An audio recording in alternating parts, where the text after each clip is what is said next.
Hello and welcome to another Spirit Island video. Today I'm going to be doing something quite different from my usual gameplay videos, and I'm going to be talking about how I learn new spirits. Specifically, I'm going to go over various concepts in how I look at a spirit that I've never played before, and I develop a game plan, how I figure out how best like at least have a first guess at how best to play that spirit on a strategic level. So I've broken this down into three categories. First, looking at the game plan and developing a general game plan. Second, looking at what resources the spirit has available to it and figuring out how all those resources interact with its game plan. And third, planning out some initial turns, planning out what I want my turns to look like.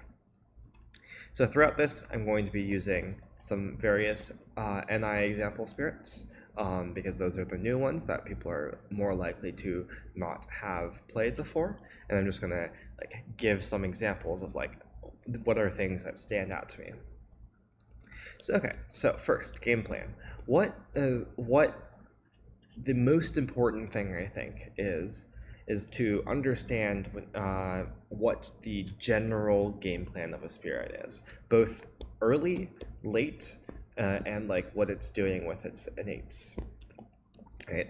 So for an example, often this will be one of the easier things to grasp in a spirit, because this will often be detailed in the playstyle blurb on the back of the spirit board. As we can see here, we are told on the back of the spirit board that Breath of Darkness down your spine is a spirit that abducts lone invaders to gain fear and keep them off the board for a time. With a mobile incarna, reclaiming permits invaders to escape en masse, so it can be painful, and it has trouble dealing with built-up lands. And from playing Breath of Darkness, I think all of this is actually fairly accurate. And these playstyle blurbs do actually tend to be fairly accurate, unless, especially for the NI spirits. Earlier spirits maybe had fewer iterations of playtesting, and the devs maybe didn't catch some play patterns. But generally, these will be pretty accurate, pointing at a general playstyle. So with Breath, we're going to be abducting lone invaders, as you can see from our special rules. That lets us turn damage to lone invaders into abducting them, and then use that to generate fear from our right innate. Okay, so if that is our goal, then how does that break down into our early game and our late game? Well, our late game is fear, because fear is a way that you win. So this right innate doing up to 8 fear, as you can note here, is a very powerful way to end the game, because you just rush out the fear deck. It doesn't matter what the invaders are doing. You just win. And as is noted on the back of the board, Breath of Darkness down your spine has a pretty hard time dealing with built-up lands, so winning through killing all of the buildings on the board and getting a Terra 2 or Terra 3 victory might be a bit harder. So the late game plan is going to be getting fear. What is the early game plan then? Well, dealing with lone invaders is actually pretty good at stopping the invaders from building or ravaging in the early game, so that would make sense as well. In the early game, we want to control the board a bit, make it so that the invaders don't build that much, make it so that the invaders, if ravaging, maybe some lands will take some blight, some other lands will save with some defense, or there is a strife card in your base kit on that unique. So that's what the early game will look like. Okay, so then how do your innates interact with this? Well, we can see our right innate is what we're going to use to win the game. It's a lot of fear, 4 on the first tier, 4 on the second tier. And if you can get the full right innate, getting 8 fear, that's going to end the game very quickly. So the end game, we want to look at taking this 4 moon, 3 air to get 4 fear and then 4 fear again, hopefully getting us 8 fear, assuming there's 4 invaders abducted. And then looking at our left innate then, what does this do? Well, this lets us exert some control over the board. You might notice that the left innate interacts with the special rule in order to let us abduct lone invaders with each instance of this 1 damage. It can also kill some invaders in a pinch, but it's going to be much less efficient at that. So this is pointing more towards we want to control the board. Okay, so that's going over our game plan. Our tracks we can look at. Generally, if you get to a 3-3 state, that's considered pretty reasonable for playing majors, and we theoretically can get there, but if you notice, the growth pattern for the spirit is a 0-1-1, which means it's going to be placing, whoops, that's way too big. It's still too big. Give me a sec. It's going to be placing 0 presence here, 1 presence here, and 1 presence here. And this is a very slow growth, so it's going to take a long time to get to 3-3. So with it taking so long to get to 3 energy, 3 plays, and specifically to get to this 3 energy space, it's going to be somewhat hard to get and play majors without taking some energy growth like this G3. So probably what that points to is that this spirit is likely going to be more suited to a minor build, or maybe like taking a major occasionally when you might feel like you need it, but like mostly relying on minors. So next we want to look at our resources. I already went over the growth and tracks a bit, just looking at whether like how much energy this spirit can gain, how many plays you can get, like generally looking out for those breakpoints of like when do you get to 3 energy and 3 plays is pretty important. Seeing how you can, like whether you can go for a major style build, whether you want to go for a minor style build, things like that. And then you want to look at energy and cards as well. And for this, you also want to look at the uniques. So as we can see here, across these 4 uniques, because these are what you start with, these are what you're guaranteed to have, you have, all of them have moon, 3 of them have air, 2 of them have animal, and those are the elements on our uniques. Or sorry, on our innates, right? So in order to get this tier, so again, looking at what we want to get to in the late game, if we're aiming to hit this tier of our innate, we need 4 moon, 3 air. That's going to require a lot of card plays, and they need to be on element. So if we play these 3 cards, for example, and we're at the 3 card plays, we are 1 moon off, so we could go to this moon here, and that would hit our right innate, and that would let us get to a our late game with only 3 presence off our tracks. So that seems pretty. That seems like a goal that we can go for. 4 plays is very far away, so it's going to be very hard to. And also, the moon comes before the 4 plays, so it's going to be very hard to get this innate just with the 4 plays rather than relying on 3 plays plus moon. Looking at other aspects of our innates, or of our starting hand, our uniques have 1 cost, 1 cost, 1 cost, and 0 cost. So that combined is 3 total cost between our uniques, right? So in order to play all 4 uniques, or sorry, in order to play 3 uniques every turn, or like with a reasonable mix of biners, we probably need 2 energy, or we'll need some energy buffer from a growth. Because if we only get 1 energy per turn, then we start running into energy issues where we could play a 0 and a 1, but if we play a second one, then we go down in energy, and that's not going to be great for our energy economy. We can buffer this with 0 costs, but if we're trying to play 3 cards a turn, that's going to be too much. And even if we're trying to play 2 cards a turn, if we play these 2 cards one turn, and the next turn we play these 2 cards, then we're already going down on energy on this turn, because this costs 2. This is a turn that costs 2.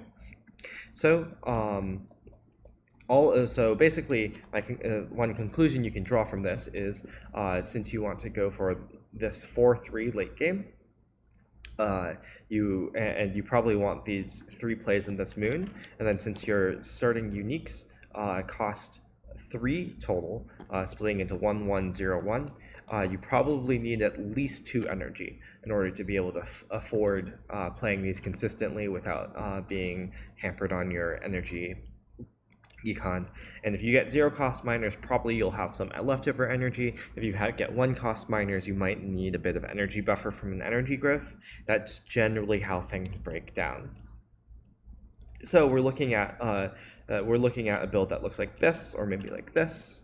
I guess those are equivalent. And this 3 energy space we can go towards, and that will give us more energy, which we can use to play a major, but isn't necessarily isn't a key part of our game plan. And then since the build that I'm like thinking through right now is a minor build, we probably want to be gaining quite a few cards from our G2 and our reclaim, and we can build towards a state where we can probably get to this state by turn 5 or 6 usually on a 0-1-1 spirit. Usually you like grow twice, reclaim, grow twice, something like that.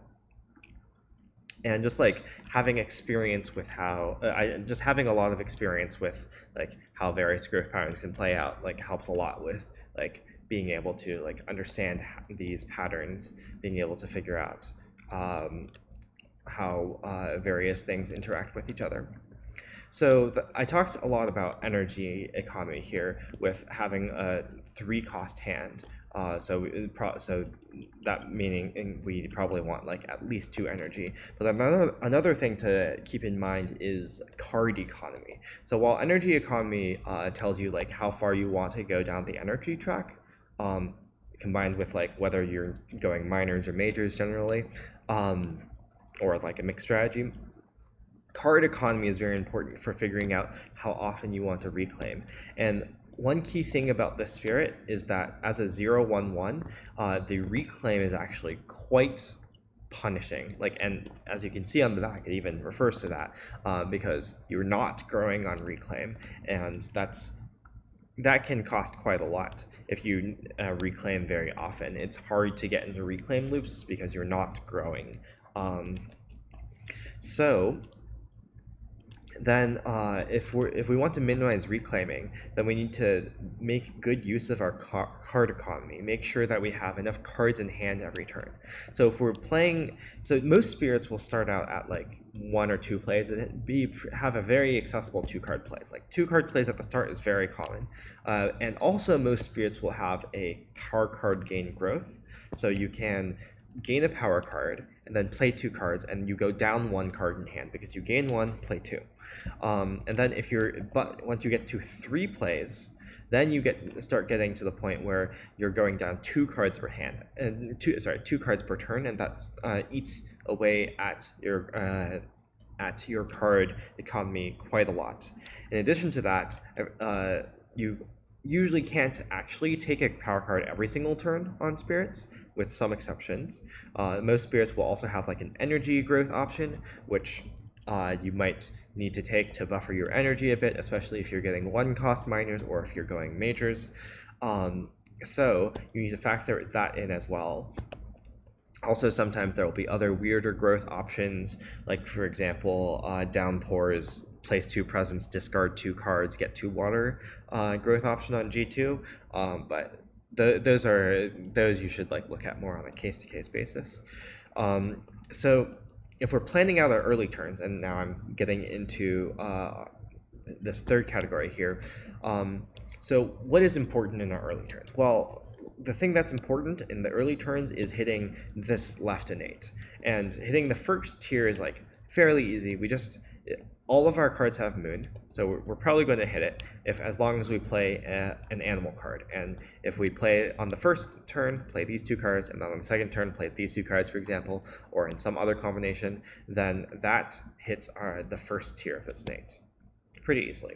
So then what do we need for the second tier? The second tier, well, that's pretty good because it doubles our output here, doubles our control abilities. Well, that needs a third moon, and it also needs an air. And, well, we're probably still good on the air. We have 3 of our 4 uniques give air, so like just playing our uniques, we're going to hit that very easily. But to get the third moon, we either need this moon space or this 3 cards play space. So as we can see, we're not going to be able to hit the second tier of this innate on turn 1. We can only hit it on turn 2. And obviously support changes this a lot, but generally, like when I'm looking at a new spirit, I'm not going to be thinking that much about how support affects it, or at least like not going to be planning for getting support. So then we have some pretty good options. So since we know we want to end up at a state that looks like this, or like this, then both of those facilitate going top as our first 2 growths, or going bottom as our first 2 growths. And that also lines up very well with wanting to get the first 2 tiers of this innate. So then if we're going for 3 plays, we probably want to buffer our cards in hand quite a bit. So we can, let me just like take a bunch of minors and put them face down. So we can say like, okay, turn 1, if I gain a minor and then I play 2 cards, and then hit the top innate, and the first tier of the innate, right? Then turn 2, I can gain another minor and play 3 cards. So then that would look like this. And then I can maybe hit the second tier of the innate. And then turn 3, if I gain another minor, if I don't want to reclaim, and I want to delay reclaim as much as possible, I could gain a minor and play 2. And so across either this turn, either turn 2 or turn 3, I'm going to have to underplay on this 3 card plays if I rush for it like this. And that's an important thing to note. Underplaying is certainly a strategy that you can employ to delay reclaims. You don't have to use all of your card plays every turn if they're not going to be productive, either in hitting innates or in just their effects. You might want to underplay in order to delay your reclaim, especially on a 0/1/1 spirit like Breath. However, hitting innates is pretty important. So one thing to notice with that game plan is if I'm going bottom, top, then I guaranteed on turn 2 or turn 3 have to skip having this second tier of my innate. And maybe that's fine. Like if I'm looking at a new spirit, it might be hard to judge like how important is that, right? Here it doubles my output, but maybe I don't need in the early game to have my full output. I could even also underplay turn 1 instead of underplaying turns 2 or 3. So I could gain a minor, go bottom, play 1 card, and then next turn gain a minor, bottom, play 2 cards, play 3 cards, and then that lets me threshold my get the second threshold on my left innate, and then turn 3 gain another minor, and then play 3 cards, and that might also let me threshold the second tier.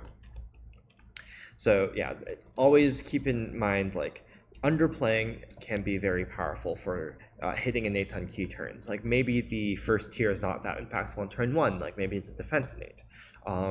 Then maybe you just want to forgo that, and so that you can hit the first 2 tiers on turn 2 and on turn 3. However, there's also another thing you can do here. Like I said, you can go top, and that's also interesting. So assuming that we're gaining minors every time, we could gain a minor, go top, play 2 cards, and I'm just putting out random cards here. I'm not saying that we necessarily want to play this in a minor. I'm just dragging out random cards to represent like how card economy works. Then turn 2, gain another minor, play another 2 cards. And the benefit of going top track like this instead of going straight for bottom track is that as you can see, each turn we're going only one card. Like I said before, when you're on 2 card plays, the one benefit is that you can delay reclaim by without having to underplay by just like having more card economy. And since this moon does a very similar thing to this 3 card plays, we could theoretically go up here and we can bank some energy with this 2 energy. We're probably going to like bank some energy just naturally from the fact that like sometimes we'll play 2/1 cost, sometimes we'll play a 0 and a 1, and then whenever we play a 0 and a 1 or like 2 zeros, we're going to gain energy. So we can gain power cards each time, taking a minor and then and playing 2. So this might be what our first 3 turns look like, and then our 3rd turn, and then our 4th turn we could do that, and then we can get our full growth to our late game plan before our reclaim, and that is something that like is pretty powerful. If you can ever get to a point where like you can start reclaim looping like your end game plan, that tends to be pretty powerful. Like that's often a breakpoint that I'm looking for. Like, oh, can I set my growth up so that when I reclaim, suddenly I'm going to have a lot of cards in hand and enough plays and enough like energy and elements on my track in order to enact my late game plan. And in this case, the answer is yes, I can do that. So this looks like a pretty good game plan in the abstract to me. Like this plan of playing 2 cards every turn, gaining a minor every turn, getting this going 2 energy, moon, and then move a presence, 3-card plays, and then on reclaim we can make use of our full 3-card plays to get our right innate on turn 5. So that was just frankly a bit too in-depth example of like what you can do with darkness, and like just a bare bone, it's not just a simple analysis of like how you can like plan out the first few turns without even having played the spirit at all, right? Like I'm not looking at all at like what the board might look like. I'm not considering too much exactly what the effects of these innates are or what the effects of these uniques are. I'm just looking at what are my resources? What do the elements on my cards do? How does that interact with the thresholds of my innates? What does my game plan want to be for like what my innates want to look like? Things like that. So yeah, that's the example on breath. So let's just like take a brief look at some other things on some other NI spirits just to like give some comparisons. So for example, Dances Up Earthquakes is an interesting spirit to look at in terms of the game plan, because I don't know, I guess if I lock this, does this let me draw? No, it doesn't. I don't know why it doesn't let me draw, but at least draw on the board. But here we can see our right innate is, if you like, after you read everything, you might notice that the right innate is extremely powerful. This 2 damage per Quake token to buildings, then another 2 damage in any number of lands per Quake token to buildings, and then in every land where you did that, you get to do 1 damage to each invader. That can decimate a board. So the question then is like, how do I get to this late game plan? And for Dances Up Earthquakes, I have a whole guide about this, talking about how you like solve this puzzle. It's a harder puzzle than most spirits, because as you can see, this is a very high complexity spirit.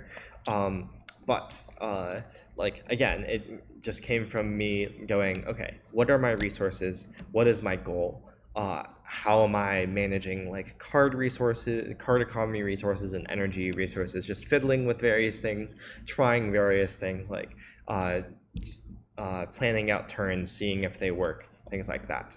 And you can do that. You can do a lot of that even without like actually playing the spirit yet. You can do that while you're just looking at the spirit board, fiddling with the uniques, moving them around, like seeing, okay, does this set of turns work? And then like another spirit here, Behemoth.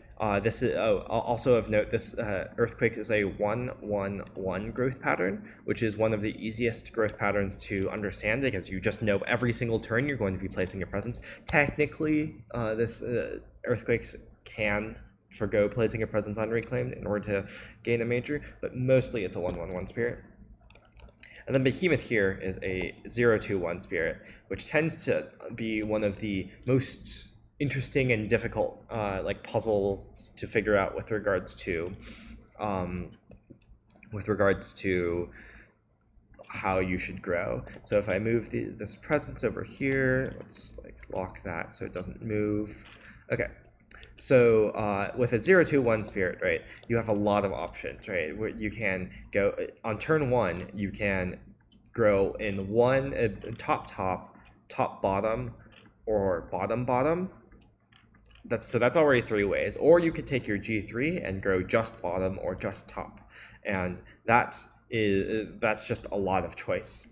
And then for Behemoth, your game plan is one aspect of your game plan at least is fairly simple. This innate, which is your only innate, just does a lot of damage, does even more damage, and you can see if you empower your Incarnate, you can repeat it, doubling the damage. So at some point you probably want to take this growth option. So then the question is like, how do you interleave these G2s with your G3s? And you might say like, okay, getting 2 card plays can be pretty important, so I might want to do this. But then you might see that Behemoth actually has, and if I can pull them out here, 1, 2, oops,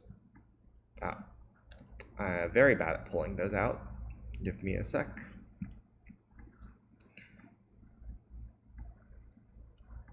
Basically, if you look at Behemoth's uniques, you might see that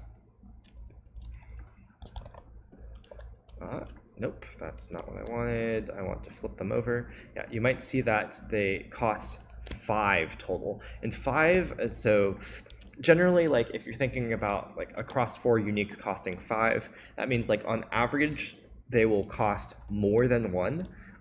So if you're playing 2 of them every turn, then you need more than this 1 energy. You actually need to go to 2 energies. So you might think like, okay, maybe on turn 1 I want to go straight to the 2 energies, the 2 energy space, not even bother with the 2 card plays, and play one card on turn 1. And then maybe turn 2 I'll get 2 plays and 3 energy, and then usually 0/2/1 spirits will have dead spaces, so like you can coordinate your growths to stop before those dead spaces and then jump past them. So like just looking at the spirit board, not even looking at like the uniques or the innates, you might think, okay, maybe I want to go to 2 energy because of what my uniques cost. Then I probably, if I want a G2 again, then I probably do this in order to get 3 energy and 2 plays, and then next turn I could maybe go to 3 energy, 3 plays, though probably I have to reclaim by then because I haven't gained any cards off my G2.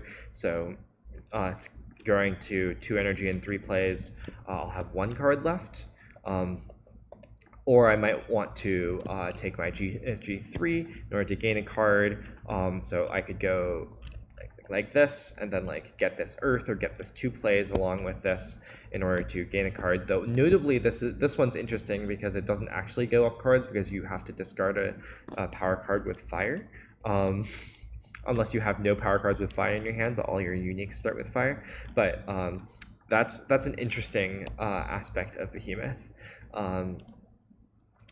That its card economy doesn't actually have a +1 card anywhere except the reclaims.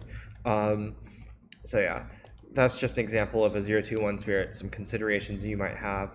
But yeah, I think just like a very simple thing that you can do with like any spirit is just look at the costing of the uniques, right? The uniques here, they cost 5, right? 5 divided by 4 is greater than 1. And then what that means, and that is that you want 2 energy per turn. At the very 2 energy per turn at the very least. And you probably want more than that, because if your uniques cost more than one on average, and if you, like, usually it's fairly safe to assume that you want to play your uniques, then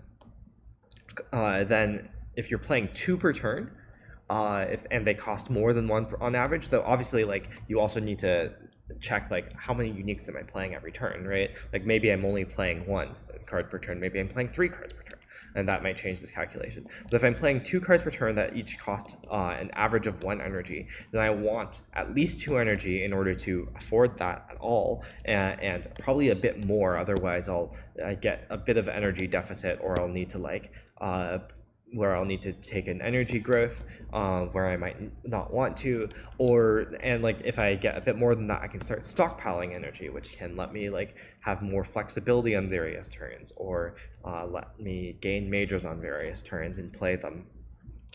And of course, like higher cost hands like this also might push you towards, if you have a good energy track, like if you can get to this 3 energy very quickly, like for example on Behemoth, then you might be pushed towards getting more majors, because you'll naturally go towards 3 energy per turn, which is a bit more than this 2 energy, and therefore you'll get like a bit less than 1 energy per turn if you're just playing uniques, and then that'll give you stockpiled energy that you can then use to turn your uniques into majors, which will cost slightly more than them because they already cost quite a bit, and that lets you really go off. And Behemoth specifically also has a +3 energy growth that also gains a power card, so very suited for playing majors. Of course, there's also some spirits for which this doesn't quite apply.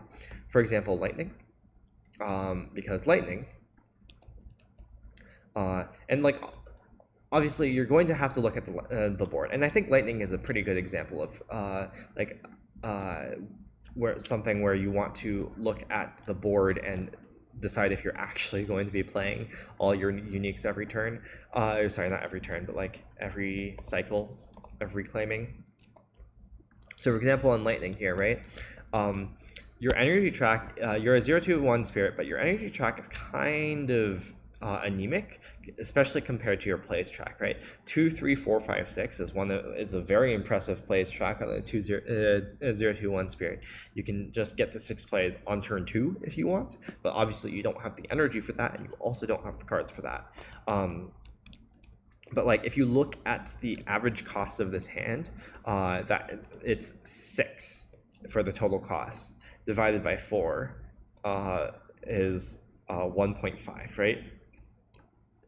So if you want to play 2 of these cards every turn, you need to get to this 3 energy space.